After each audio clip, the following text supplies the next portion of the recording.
Welcome. I'm E.G. Marshall.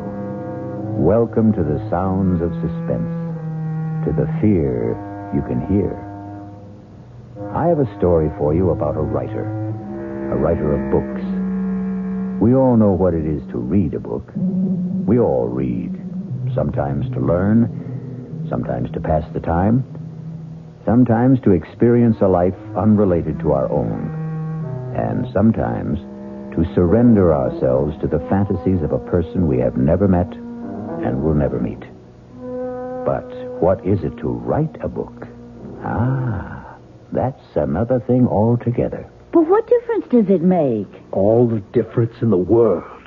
Well, it's not as if it were real. It is real. Don't you see that? Well, I mean, it's not real life. It is real life.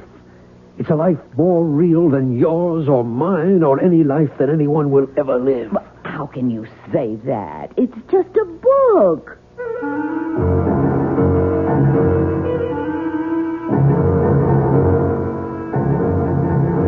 Our mystery drama, 3 Women, was written especially for the Mystery Theater by Elspeth Eric and stars Ruth Ford. It is sponsored in part by Anheuser-Busch Incorporated, brewers of Budweiser. I'll return shortly with Act 1.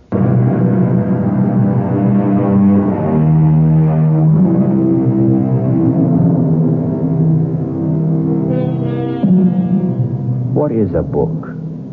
200, 300, 400 pages of words lying side by side in rows. That's all. Words we all know. Many of them we use. Nothing mysterious about the words themselves. But they are not thrown helter-skelter on the pages, are they? No, they lie there in a certain order, each one following on the one before. And who prescribed that order? Who put this word here and that word there? A writer. And this is the story of a writer named Stephen Lake and the book he wrote.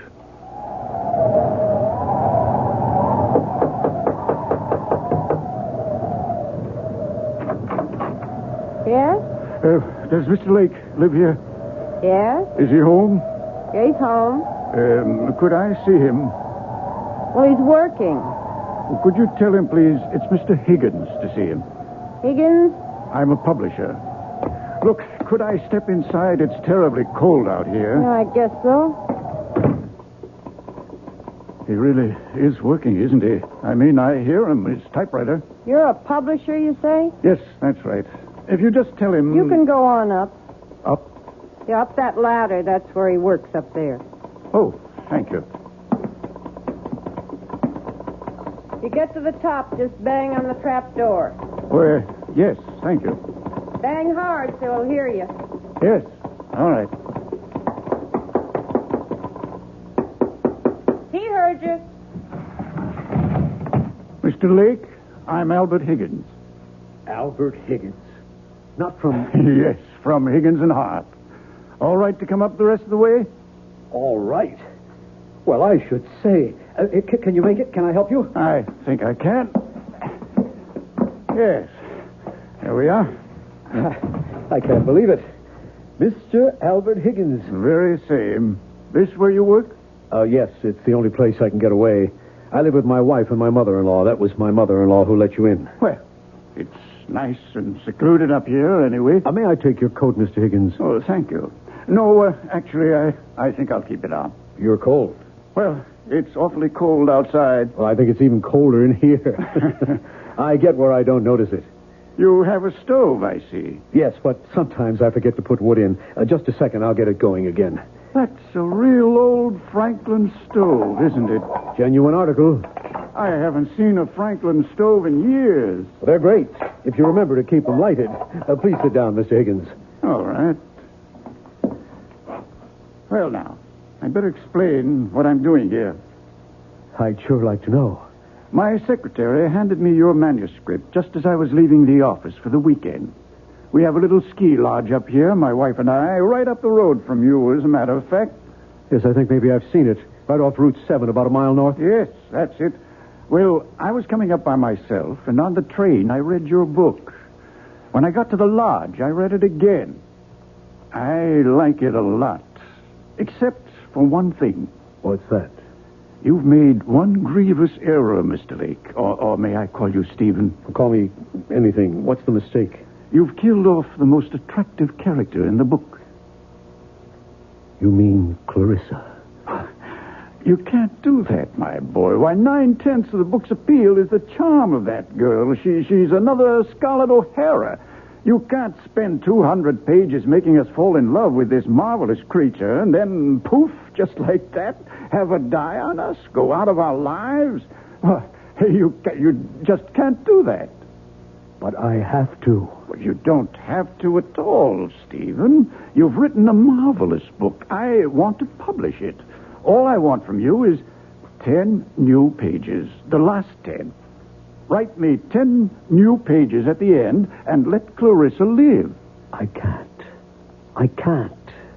Now, Stephen, that isn't asking much. It's everything. I can't do it. She has to die. She has to.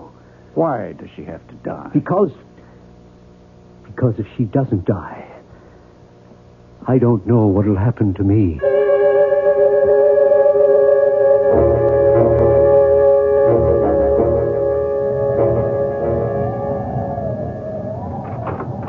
Mama?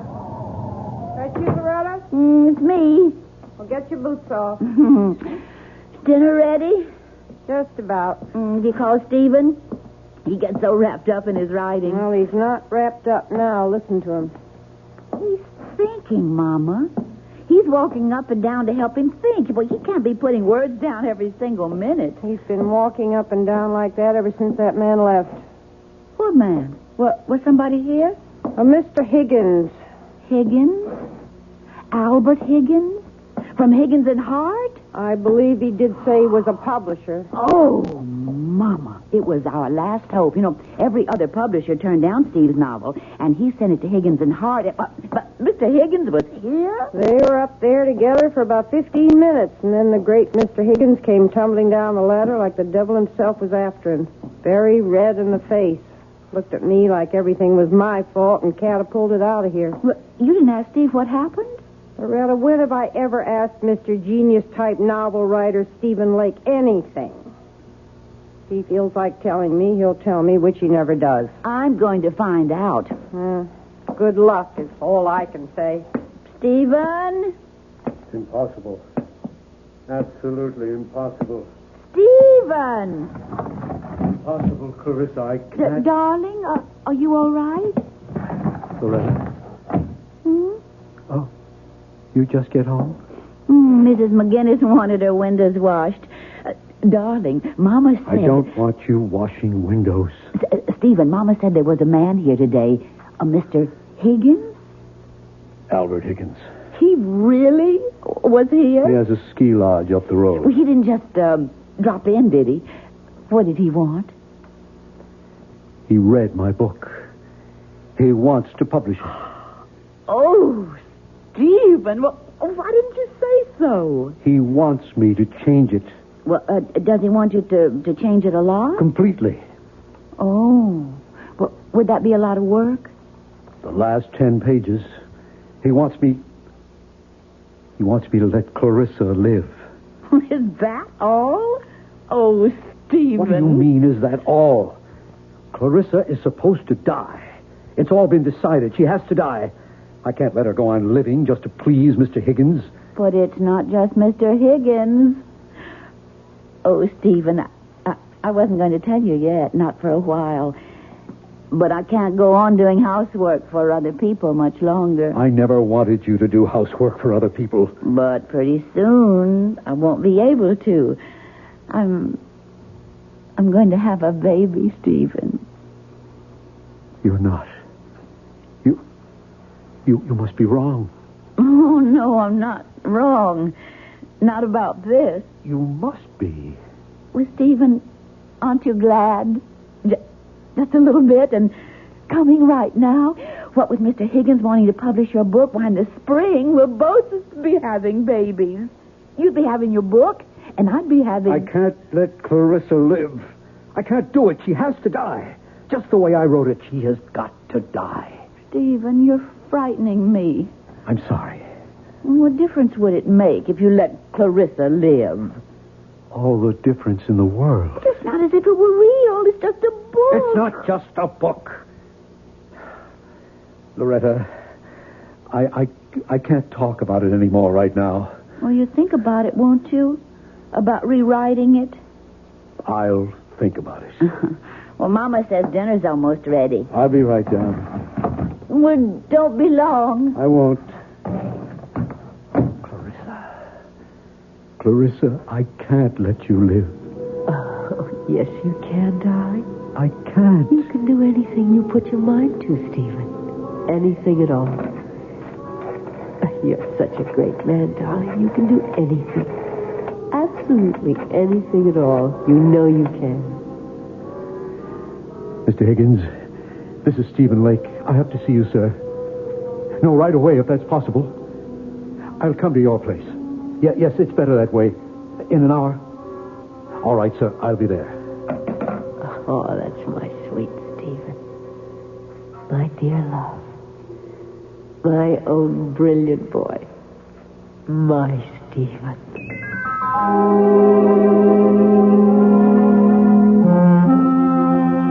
I'm glad you called me, Stephen. I must say I was a trifle perturbed at your outburst this afternoon.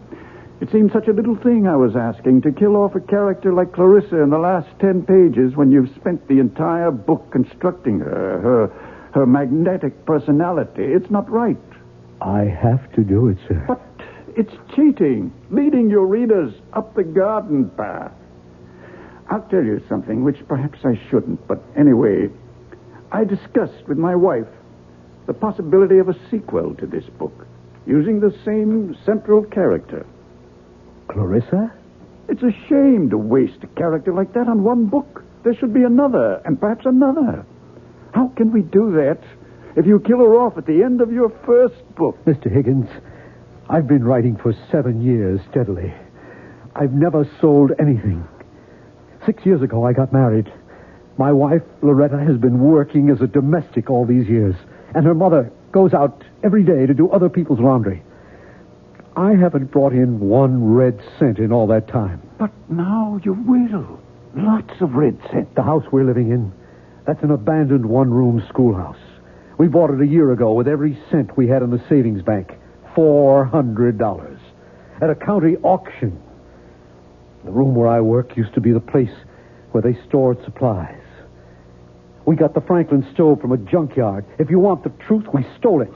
Young writers never have it easy, Stephen. My wife has never complained, never once. She's scrubbed other women's floors. She's washed their dishes and dusted their furniture and scoured their bathtubs and polished their silver. Well, in view of all this, I should think you'd jump at the chance to have your novel published. I do jump at it. I am jumping at it. Only I can't let Clarissa live. She's got to die 10 pages from the end of the book. But that's unreasonable. Don't you think I wanted her to live? Don't you think I kept her alive as long as I could? You think I wanted to kill her? I had to. I can't for the life of me see why. Because I'd fallen in love with her. Oh, come now, Stephen. Deeply, hopelessly, irrevocably in love. Now, my boy, I've been a publisher a long time. I've talked to dozens of authors. They all fall in love with characters they've created. It happens all the time. Clarissa isn't just a character. Well, of course she is. She didn't exist before you created her, did she? She exists now. Good heavens, man. She came out of your mind. She has no life except the one you gave her. Maybe she did come out of my mind, but now she's got a life of her own. Well, in a manner of speaking, of course she has. And I want to prolong that life, Stephen. I predict great success for Clarissa. And for you. You and Clarissa are one, you might say. No, we are not one. We must never be one. I want her dead. And out of my life. On my word, I can't follow you. Mr. Higgins, if Clarissa is allowed to live, I shall desert my wife. Desert your wife? My wife is going to have a baby. Well, then, why on earth would you desert her? Because I love Clarissa. I love her with the kind of love I never knew existed. A love that has more power over me than I have over myself. I can't fight it. I can't escape it. It haunts my waking hours and my dreams as well. Those last 10 pages of the book weren't easy to write, Mr. Higgins. But I had to write them. I had to free myself somehow from a love that was destroying my soul, my life. I don't think you're quite sane, Stephen. Neither do I. Suppose we were to publish the book as it is. Oh, if only you would. And Clarissa dies. What then? Why then, she'd go back to being a character in a book. And if you let her live? Then I would follow her. My life, my body, even my talent would belong to her. I myself would belong to Clarissa and to her alone.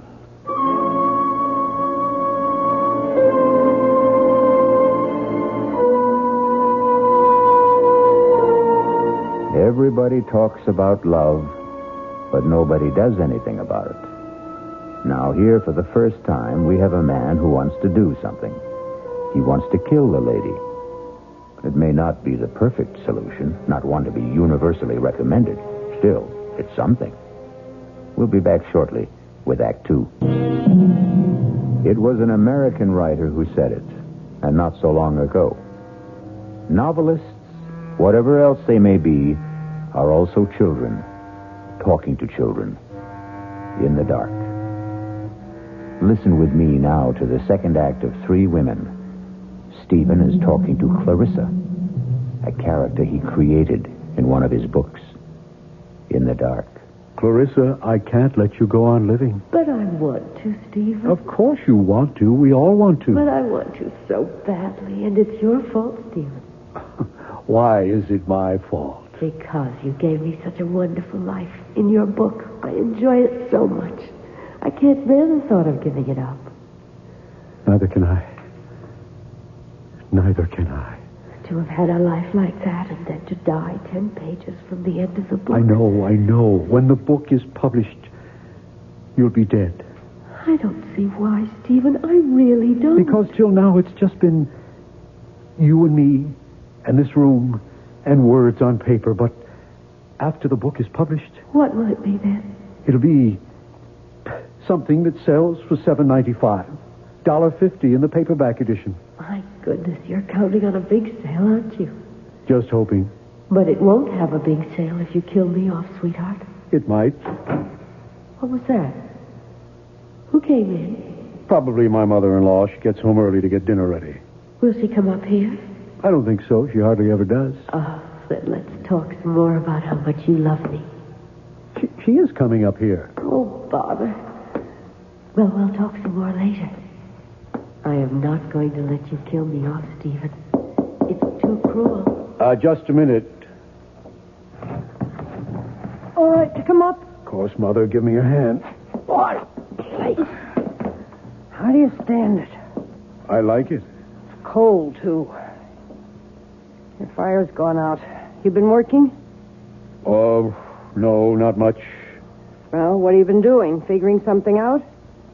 Well, trying to. Figuring out what to do with the last 10 pages of your novel?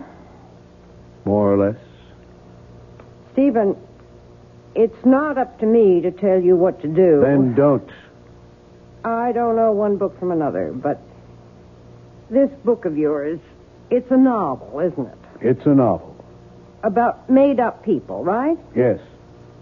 So what's the difference? You can do what you want with made-up people. They can live as long as you're alive to write about them. True? Is that true? Yes, that's true. So, if Mr. Higgins says you should let this character, this Clarissa, go on living, what's the difference? Let the lady live. Who cares? Also, and I don't mean this as a reproach, we can use the money. Believe me, I know that. So, if a little lady is worth more alive than dead, I say let her live. Yeah. It's not a lot of work. The way I understand it from Loretta, I mean, you don't have to write the whole book over. Just the last 10 pages. Well, what's that? You can knock that off in no time. Well, I better be getting on down and get dinner started. It'll be ready in about half an hour. I'll be down.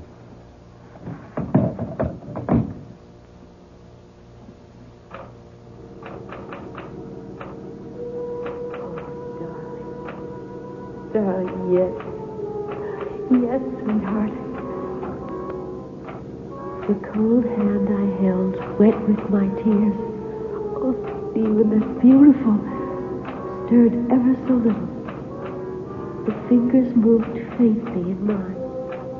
Oh, Stephen, yes.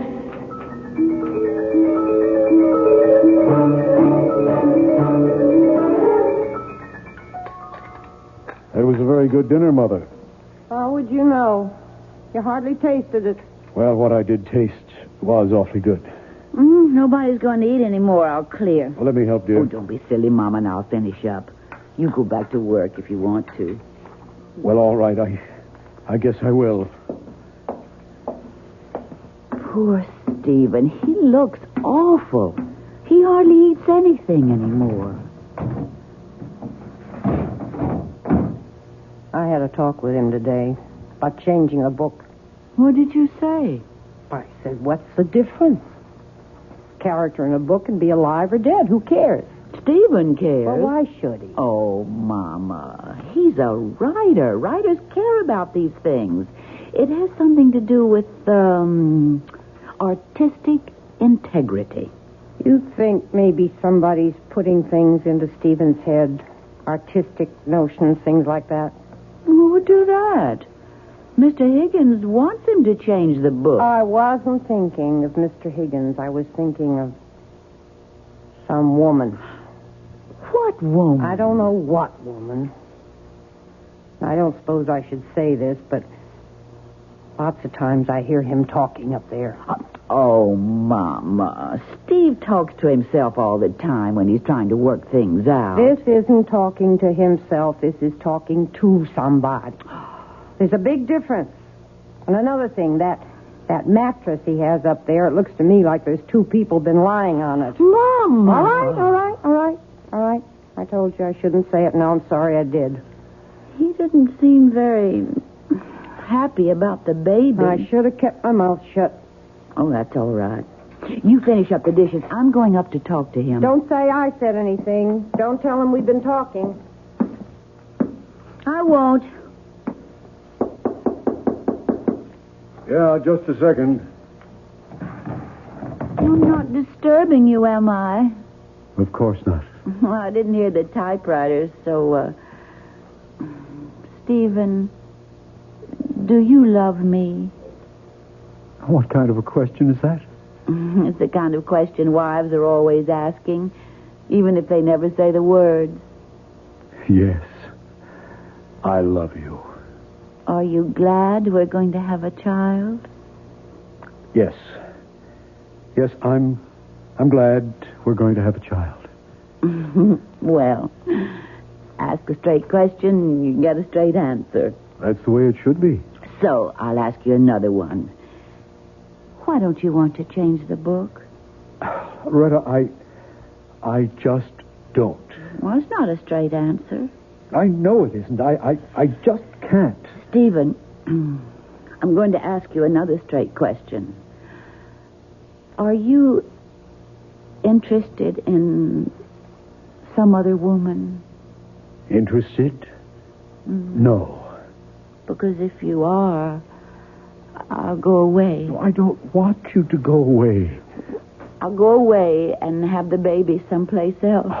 Till you get over this other woman, then I'll come back. Or if you don't get over her, I'll stay away. Oh, Loretta. Stephen, can you swear to me that there's no other woman in your life except me? Can you promise me that?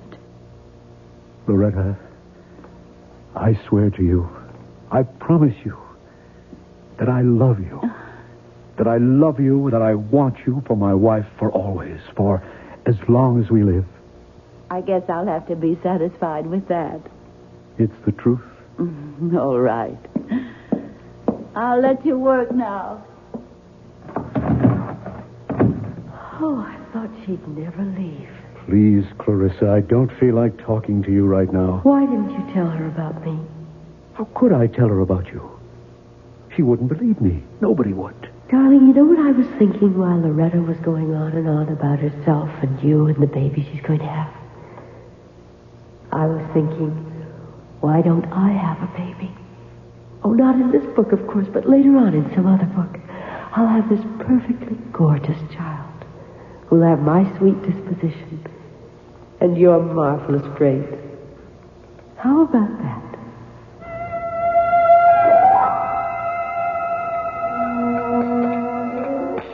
Mama, I asked him if there was somebody else.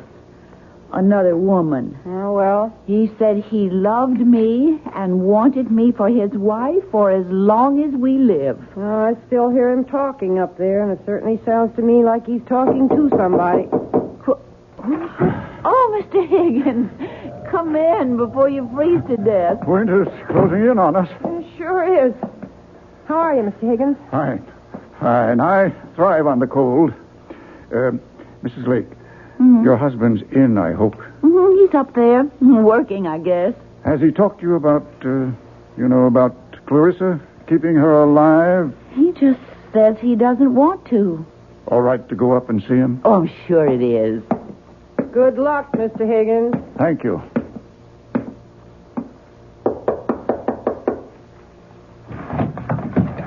Oh, Mr. Higgins. Okay to talk to you for a few minutes, Stephen? I guess so, sure. I thought I'd like to see how you're getting along. I'm not. You haven't done any work? None at all? Oh, a few pages. They're over there next to the typewriter.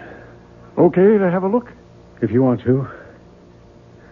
Mr. Higgins, if you're here to talk to me about letting Clarissa live... I most certainly am. I'm not sure I can take it anymore. My mother-in-law is talking to me about it. My wife talks to me about it. Stephen, this is very good so far. And the hardest thing of all is Clarissa talks to me about it. Do you know what she wants now? She wants a baby. My baby. We could probably work in a baby later on. Mr. Higgins, if Clarissa has a baby, am I going to love it more than Loretta's baby? Stephen, these pages are very good. Now write the last couple of pages. I've got to kill her off, Mr. Higgins, and never write about her anymore. Never. Oh, now, Stephen, stop it. Calm down and try to be reasonable. I can't be reasonable. I love my wife, Mr. Higgins. I want to live with my wife and our child. I can't live with her and Clarissa, too. No, Mr. Higgins. Clarissa has to die just the way I wrote it in the first place. If she dies in this book, then I can't write about her anymore. And if I don't write about her anymore, she won't exist. Stephen, I won't publish the book if Clarissa dies. I've put it to you straight. Don't you think you owe it to your wife, to your mother-in-law, to yourself, to make this little concession? Concession? What will happen to them if you don't? What will happen to them if I do?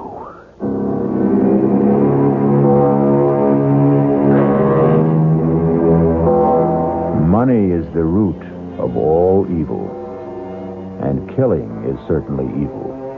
Yet, here we have a man who wants to kill and is letting himself be talked out of killing for money. It leaves us with the perplexing question, what is evil? Maybe we'll find out when we return shortly for Act 3. Pity the poor novelist, alone with his thoughts, his visions, his conceits, his fancies, his only solid, substantial companion, his typewriter. Stephen? What is it, Clarissa? Everybody wants me to live except you. I know. And you're the one who loves me. I know. Nobody else even knows me. Except from reading the book, and that's not really knowing. Clarissa, I wish you'd let me work. How am I doing? You're living. Oh, Just barely, but you're living. I thought I was. Because I was feeling so warm and loving about you. I know the only reason you're keeping me alive is for the money. You can't fool me, Stephen. If there was a way to kill me and still make the money, I bet you'd take it. There ought to be a way. Clarissa, you've given me an idea. Oh, it makes me very happy if I've given you something. You've given me everything. It's about time I gave something back to you. Mr. Higgins, Stephen Lake. Yes, I have an idea. I have to talk to you about it right away. Can I come to your house? Well, that's all right. I have snowshoes. I'll be there in, say, half an hour. Thanks, Mr. Higgins. What kind of an idea have you got? Never you mind. I'm coming with you. I don't want you tagging along. I want to tag along. Where are my snowshoes? Right there. Now, what's this big idea you have to tell Mr. Higgins? None of your business. Is it about me? As a matter of fact, it is. So then it is my business. Stephen, you're not going to kill me off, are you? I thought that was all decided. Are you?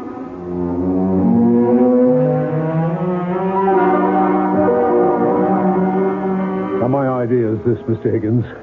I'll finish up the book just the way you want it. Good. Clarissa stirs and comes to life. Whatever it was she was dying of, she only went into coma, etc., etc. I'll work it out. I'll give you the book in a couple of days, maybe by tomorrow. Good. Then, if you still like it... Oh, I like it. It's yours. Only, I want it in my contract that whatever money the book makes goes to my wife. I want her to get all the proceeds. But it's your book. Why, I just happened to write it, that's all. And writing it, I nearly ruined my wife's happiness and my own. I don't want any money for that. Stephen, it seems to me that you're simply feeling guilty about your feelings for Clarissa. I am. Guilty as hell. And about the other books, the ones after this one. You're not going to tell me you don't want any of that money either. I want somebody else to write those things, not me. You're joking. Mr. Higgins, I've got to get Clarissa out of my head. And the only way to do that is to put her into somebody else's head. Let somebody else keep her alive, not me. Well, I suppose we could find a ghostwriter, but at least let me have those last 10 pages with Clarissa alive. Mr. Higgins, you'll have them. Tonight.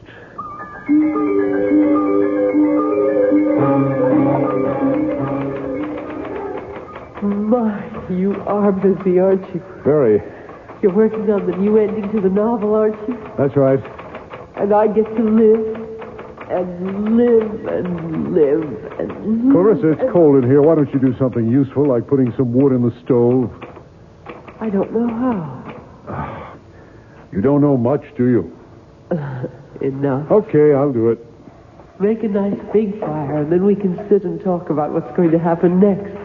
What do you mean by next? And all the other books, the ones you're going to write after this one. Now blow on this fire, will you? Oh. At least you can do that. Okay. Go on, tell me about the other book. I don't know anything about the other books. Would you like to hear some of my ideas? Not really. Well, that's enough. You can stop blowing. It's caught fire. Ah, that feels good. I think the next novel ought to be in Venice. Clarissa, I have made a deal with Mr. Higgins. When I finish these 10 pages, thereby keeping you alive, I shall turn them over to him to replace the original 10. And then I shall write no more books. Well, No more books about you, anyway. But Mr. Higgins thinks I'm wonderful. He wants lots of books about me. He's going to get lots of books about you, but they won't be written by me. But who'll write them? A ghost. A ghost? I don't want to be written by a ghost. I'm part ghost myself. Oh, he'll be a real live man. A ghost writer. That's what they are called in the publishing business. But it won't be you. Definitely not me. But it will be a real live man. Yes.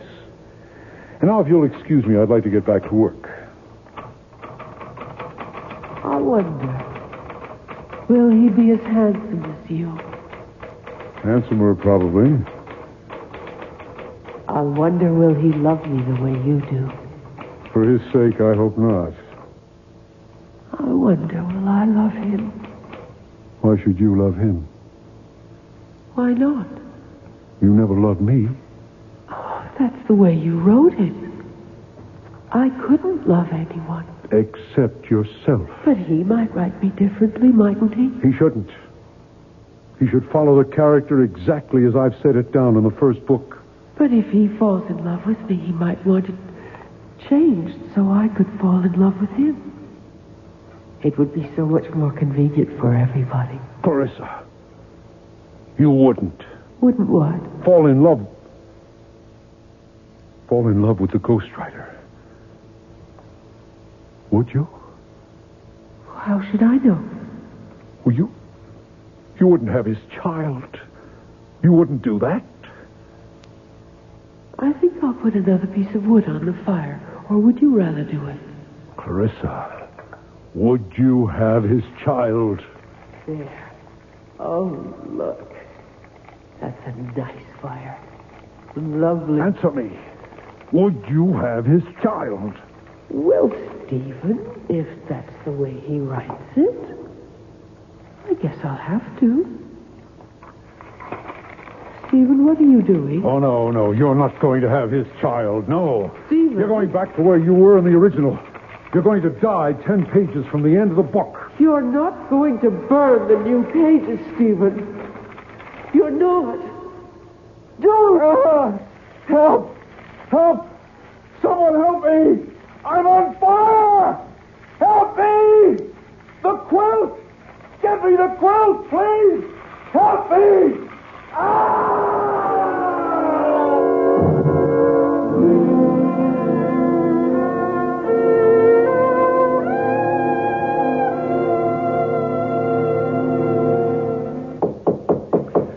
I'll get it, Mama. Mrs. Lake. Mr. Higgins. It's Mr. Higgins, Mama. Oh. I haven't seen you since the funeral, Mr. Higgins. Thank you for the beautiful flowers. May I come in for a minute? Why, of course. Come in. Would you, like a cup of tea, Mr. Higgins? I was just about to put the kettle on. Thank you, no, Mrs. Lake. I haven't wanted to intrude before this on your grief. Such a terrible accident. Mama and I can't figure out how it happened. You know, Stephen knew that Franklin stove so well. He'd used it for years. And then... It was like it sort of blew up in his face. Mrs. Lake, he was working on the new ending for the novel when it happened. At least I think he was. Well, I don't know for sure, Mr. Higgins. He promised me I'd have the new pages that same night. He acted as though he couldn't wait to get started. Oh, then I imagine that's what he was doing. Mrs. Lake, would you mind if I'm not intruding? Could I go up and take a look? You see, if I can find them, I can just substitute them for the original last 10 pages, and we can go right to work. I think we might be able to publish the book this spring. Why, that would be wonderful. At least you'd have a little money coming in. Stephen would have liked that. So is it all right if I take a look? Why, surely. You don't mind if I don't go up there with you? I haven't wanted to somehow since the fire. No, that's quite all right. I'll go up by myself. Trapdoor's not locked, Mr. Higgins. Make it all right? Yes. Thank you. Fine. Oh, I suppose I should have cleaned up that place, but I just couldn't. No hurry. When the time comes, I'll do it. Never entered my head to look for those 10 pages. No, never mind. Mama, if he finds the pages and publishes the book, and if it's a success, that'll be nice, won't it? Mrs. Lake. What is it, Mr. Higgins? You found them? I found something. I found these 10 pages. Oh, thank the good Lord. All neatly stacked beside his typewriter. Oh, I'm so glad, Mr. Higgins. Glad. Have you read them? Well, no. Well, listen. Lovely, gorgeous Clarissa lifted her beautiful head. She wasn't dead after all. Well? But that's not the way Stephen writes. I could hardly believe my eyes. That creamy complexion was beginning to pinken. Pinken? There's no such word as pinkin. My adorable sweetheart had only fainted and wasn't dead at all. My goodness, but I was happy. Now, I ask you... Stephen didn't write that way at all. Nothing like that. And who did? Who did write this awful trash? Mr. Higgins, you don't think that... Well, somebody wrote it. It's typed on his typewriter. You don't suppose it is possible that Stephen went mad and wrote this awful stuff while he was unbalanced? Mr. Higgins, if Stephen was a certified lunatic, he couldn't write 10 pages like those there. Do you want them to keep for any reason? Oh, I don't think so. Well, I'll take them home with me and burn them. Mr. Higgins, does this mean that there won't be any book at all? Why, I hadn't thought... I would so like to have a book of Stephen's published. Tell you what we'll do, Mrs. Lake. We'll go ahead and publish the original version, the one where Clarissa dies. Oh. You say something? No. Sounded like a ghost, kind of.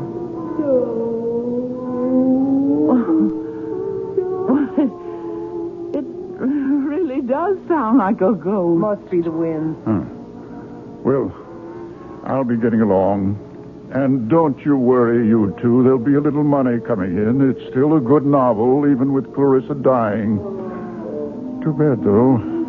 I'd hoped Clarissa would have a long and happy life, but such is fate.